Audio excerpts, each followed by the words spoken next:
কেন করি? রাজনীতির উদ্দেশ্য কি? রাজনীতির উদ্দেশ্য খ্যাতমত। কিন্তু আমরা রাজনীতিকে এখন ব্যবসার কেন্দ্রবিন্দু বানিয়েছে।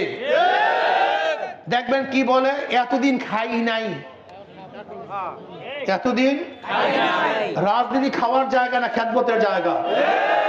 এইখানে ক্যান্সার, এই শব্দটাই ক্যান্সার, বড় ক্যান্সার এই শব্দ। আপনি খাই নাই, তুমি এখানে খেতে আসতে পারবে, এখানে দেওয়ার জন্য আসবা, এখানে উৎসর্গ করার জন্য আসবা, এখানে খাওয়ার জায়গা না, দেওয়ার জায়গা।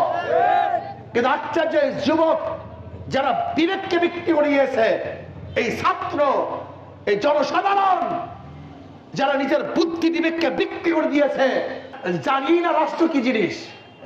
তুমি ক্ষুধার্ত, কামাই করতে পারো না, ক্ষুধার্ত আছে, রাষ্ট্র কি বলে, আমি রাষ্ট্র, তোমার কোনো টেনশন নাই, তোমার ক্ষুধা নিবারণের দায়িত্ব আমার, আমার নাম রাষ্ট্র। রাষ্ট্র কি জিনিস? তুমি বস্ত্রহীন, তোমার বস্ত্র ক্রয় করার অর্থ নাই, রাষ্ট্র কি বলে, আমি রাষ্ট্র, তোমার বস্ত্রের দায়িত্ব আমার, আমি তোমাকে বস্ত্র দান করব। রাষ্ট্র কি জিনিস? তুমি গৃহহীন, তোমার ঘর নাই, রাষ্ট্র বলে আমি রাষ্ট্র, তোমার ঘরের ব্যবস্থা আমি করব, এর নাম রাষ্ট্র। প্রশাসন ছিল আমাকে নিরাপত্তা দেওয়ার জন্য, এখন প্রশাসন কি করে খন্ত? হ্যাঁ, যার বিরুদ্ধে কেস নাই, মামলা নাই, লড়াই।